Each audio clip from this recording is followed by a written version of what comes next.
Hi friends, welcome to news pocket. రీసెంట్గా సుప్రీంకోర్టులో ఒక అనుచిత ఘటన జరిగింది. ఏకంగా చీఫ్ జస్టిస్ బిఆర్ గవాయ్ పైనే ఒక లాయర్ బూటును విసిరారు. ఇది దేశవ్యాప్తంగా చర్చనీయాంశంగా మారింది.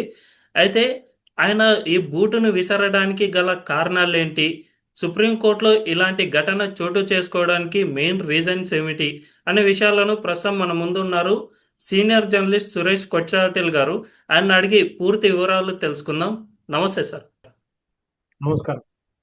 సార్, ప్రస్తుతం ఈ సుప్రీంకోర్టులో జరిగిన ఘటనను మనం ఎలా చూడాలి సార్? ఇది ఎప్పుడు అంటారు, ఇంగ్లీష్ లో ఒక సేయింగ్ ఉంది, justice delayed is justice denied. Yes.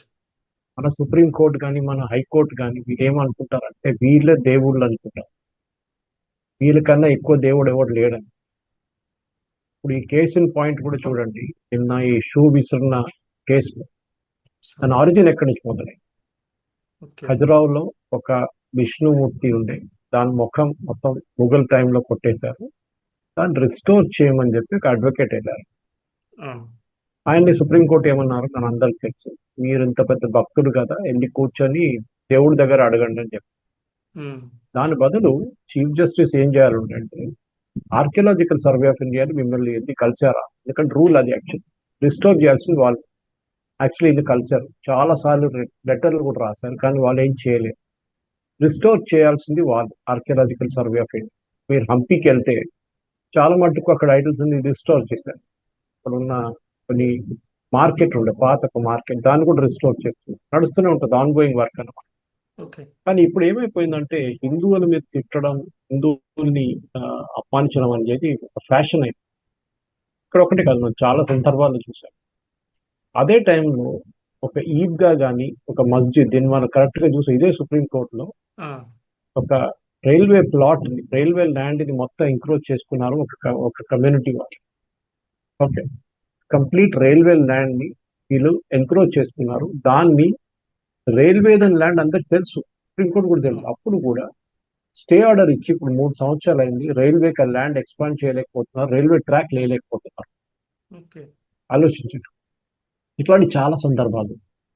ఎప్పుడైనా హిందువులు వస్తే హిందువుల మీద పక్కన పెట్టేస్తారు, కానీ మిగతా ఎవరైనా తీసుకొస్తే జ్ఞాన్వాపి చూడండి, ఏదైనా ఇమ్మీడియట్ గా స్టే ఇచ్చేస్తారు. ఉమ్. హిందువుల గురించి ఏమైనా ఉంటే. అదే టైంలో ఇస్లామిక్ కానీ మిగతా రిలీజియన్స్ కానీ వాళ్ళకి స్టే ఉండదు, ఏముండదు, ఇమ్మీడియట్ గా వాళ్ళకి రిలీఫ్ ఇచ్చేస్తారు. ఉమ్. ఇది మనం సహించలేము. నిన్న జరిగిన ఘటనలో కూడా మనం చూసాం, చాలా క్లియర్ గా చెప్పారు. ఇది నేను సనాతన ధర్మ ఇన్సల్ట్ సరే, అది చేసింది కరెక్టా కాదా అది ఇంకో మాట. ఆ. కానీ షూ విసరడం అనేది ఫస్ట్ టైం కాదు, చాలా కోర్టులో జరిగింది, కానీ ఓకే. సుప్రీంకోర్టులో ఫస్ట్ టైం జరిగింది అంతే. ఆ. ఈయన చీఫ్ జస్టిస్ గవాయ్ ఇక్కడ ఒక్కటే కాదు, మొన్న ఎక్కడ అబ్రాడ్ వెళ్ళి అక్కడ కూడా నేను బుల్డోజర్ జస్టిస్ ని నేను అలౌ ఉమ్. చేయను. ఈయన ఎవరండి? కేస్ టు కేస్ బేసిస్ లో ఉంటుంది. బుల్డోజర్ ఎందుకు తీసుకొస్తారు? మీరు ఇల్లీగల్ గా government land private land occupy చేసుకొని దాని మీద మీరు మీ ఇల్లు మస్జిదో మీరు ఏదైనా కట్టుకుంటే దాన్ని డెమాలిష్ చేయడానికి వచ్చినప్పుడు సుప్రీంకోర్టు స్టే ఆర్డర్ ఇస్తుంది. ఆ స్టే ఆర్డర్ అట్లనే ఉండిపోతుంది నెక్స్ట్ 10, 15, 20 సంవత్సరాల దాకా. ఇప్పుడు బేసిక్లీ ఇది జరుగుతున్నది ఉత్తరప్రదేశ్, మనందరికి తెలుసు. అవును. బుల్డోజర్ బాబా అని చెప్పి యోగి ఆదిత్యనాథ్ పిలుస్తారు కూడా కొంత. అవును. కానీ ఈ బుల్డోజర్ తీసుకొచ్చి కొట్టిన తర్వాత దాంట్లో తప్పేముంది? ఇల్లీగల్గా ఉంది, కొట్టాల్సిందే. మీరు ఎట్లా ఆపుతారండి దాన్ని? ఇప్పుడు ఫారిన్ కంట్రీస్ లో వెళ్ళి రాహుల్ గాంధీ మాట్లాడుతున్నారు చీఫ్ జస్టిస్, నేనే పెద్ద మనిషి, నేనే అన్ని డిసైడ్. మీరెవరండి? మీరు ఇవాళ ఉంటారు, రేపు వెళ్ళిపోతారు, మీరు రిటైర్ అయిపోతారు, దాని తర్వాత వచ్చి చీఫ్ జస్టిస్ ఆయన చూసుకుంటారు. కానీ ఇప్పుడు ఎట్లయిపోయిందంటే ఒక ఫ్యాషనబుల్ అయిపోయింది హిందువుల్ని తిట్టడం, హిందూ ఐకాన్స్ ని మాక్ చేయడం. ఇదంతా ఇది రాహుల్ గాంధీ ఒక్కరే కాదు, చీఫ్ జస్టిస్ కానీ వాళ్ళ మిగతా జడ్జి జస్టిస్ రోహింతన్ నరిమన్ ఇంకొక పెద్ద క్యాండిడేట్, జస్టిస్ పర్దీవాలా, వీళ్ళందరూ హిందువుల మీద చేసిన అత్యాచారాలు, అత్యాచారాలు చెప్పాలి, ఎందుకంటే right. Each judgement the punishment the Hindus. అది మనం మర్చిపోకూడదు, ఇప్పుడు మర్చిపోకూడదు. బహుశా నిన్న జరిగిన ఘటన చాలా మంది సోషల్ మీడియాలో పండుగ చేసుకుంటారు. రైట్. కరెక్టే చెప్పి నేను కూడా చెప్పాను, నేను కూడా నిన్న 2, 3 వీడియోలు రికార్డ్ చేసి నేను కూడా దాంట్లో చెప్పాను. ఆయన చేసింది ప్రతి భారతీయుడికి చేయాలనిపించింది యాక్చువల్. ఉమ్. మన అక్కడ వెళ్ళి సుప్రీంకోర్టులో వెళ్ళి షూ తీసుకొని విసరడం అంతం కాదు కదా.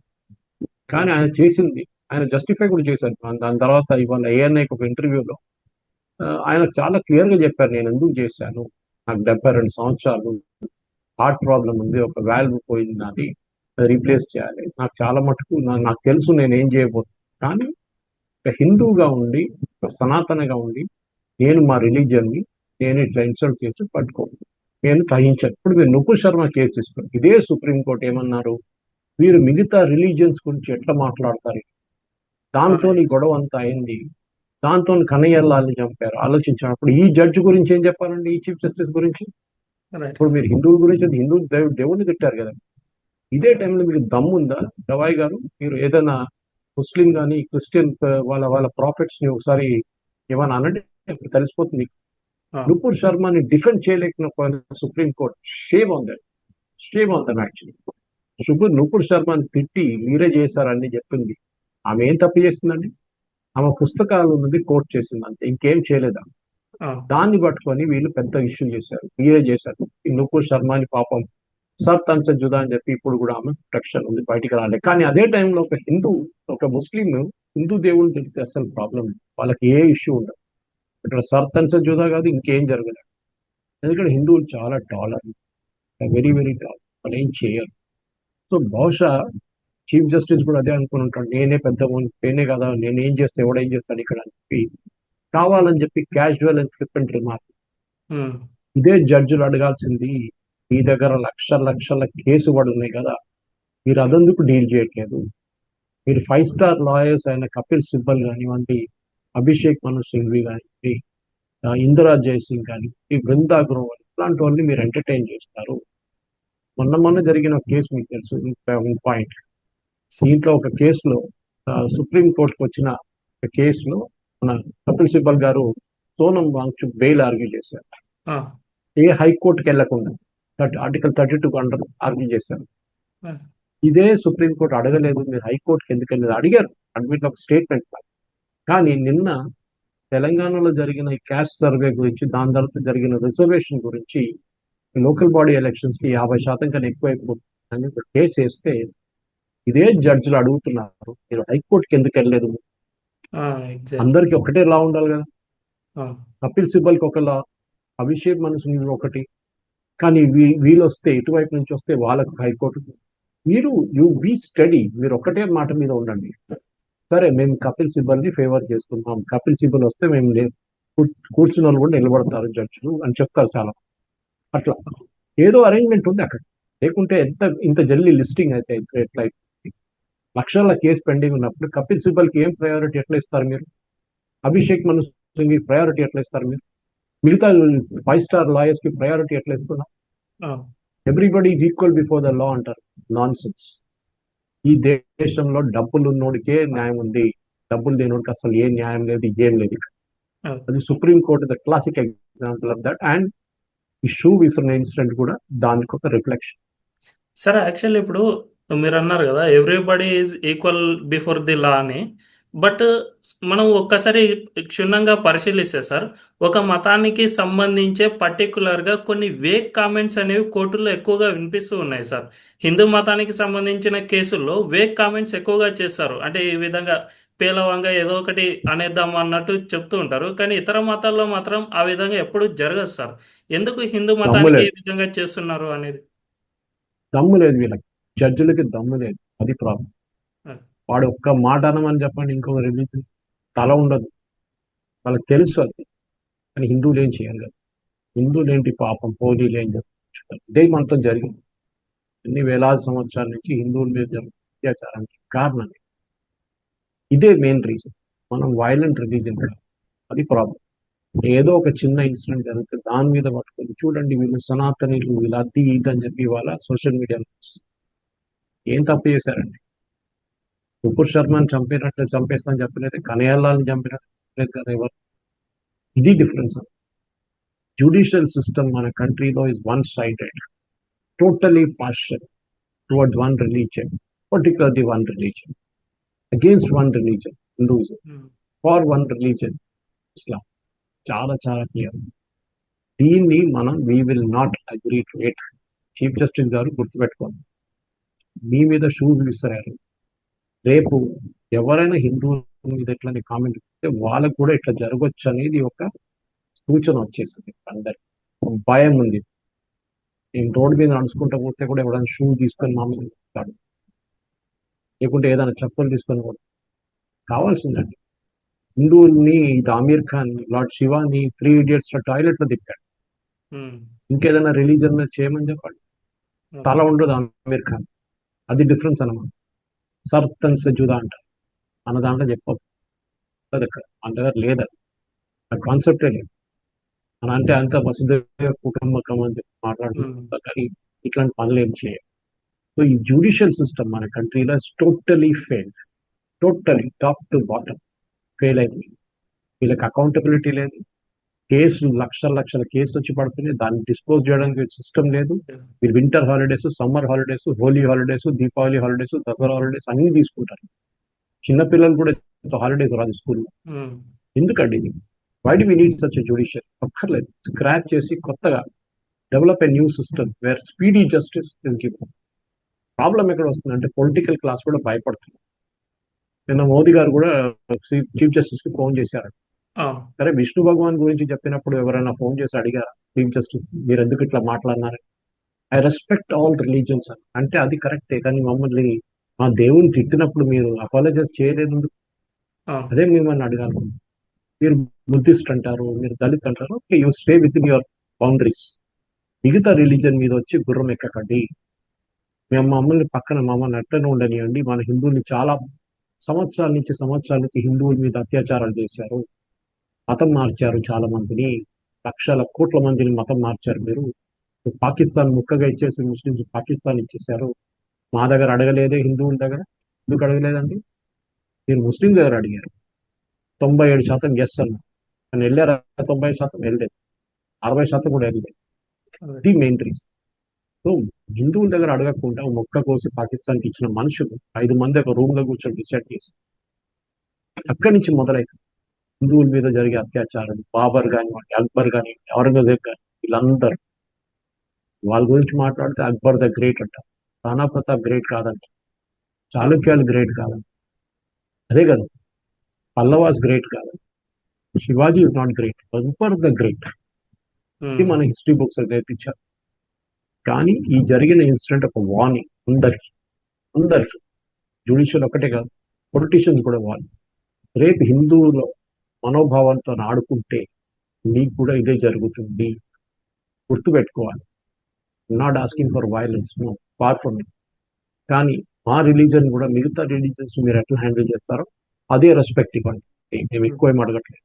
సరే, అది ఇంకొక సరే, ఇంకో విషయం ఏమిటంటే సుప్రీంకోర్టు లేదంటే హైకోర్టులు ఇలాంటివి హిందువుల విషయంలో ఏదైనా చిన్న సంఘటన జరిగినా వెంటనే సుమోటోగా కేసు ఇలా తీసుకుంటాయి. కానీ ఇప్పుడు యూపీ అండ్ దేశవ్యాప్తంగా పలు చోట అల్లర్లు జరుగుతున్నాయి. ఐ లవ్ మహమ్మద్ అనే పోస్టర్ను బేస్ చేసుకుని ఈ విధంగా జరుగుతున్నాయి కదా సార్.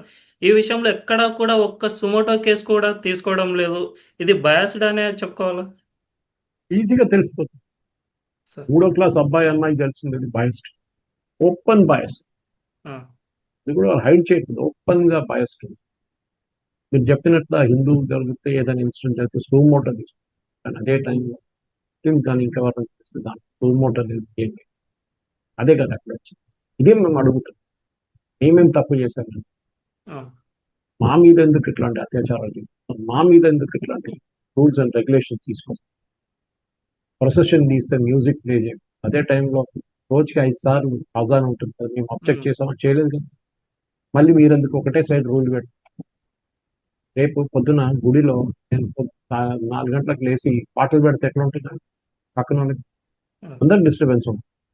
అది మీరు ఆలోచించి అప్పుడు అందరు కేసు చేయడానికి కోర్టుకు వెళ్తారు. ఇది మనం చూస్తున్నాం. రామ జన్మభూమి తీసుకురావడానికే మనం ఎంత కష్టపడ్డాం. 150 సంవత్సరాలు ఎంతో మంది పరిశ్రమతో లాస్ట్ రామ జన్మ రియాలిటీ, రామలల్ల ఐడల్ అక్కడ వచ్చింది. అది మనం మర్చిపోకూడదు. ఇంకా చాలా ఉన్నాయి, మథుర, కాశీ, బృందావన్, ఆ, చాలా చోట్ల మన గుడ్లు. టిప్పు సుల్తాన్ కేరళలో 800 గుడ్లు పలగొట్టాడు. రైట్. ఎవరు అడుగుతున్నారు? ఆ గుడ్లు ఉన్న స్థలం కూడా ఇప్పుడు ఎన్క్రోచ్ చేస్తున్నారు కంప్లీట్ ఒక కమ్యూనిటీగా. కొట్లాడుతున్నాం మేము కోర్టు దాని గురించి.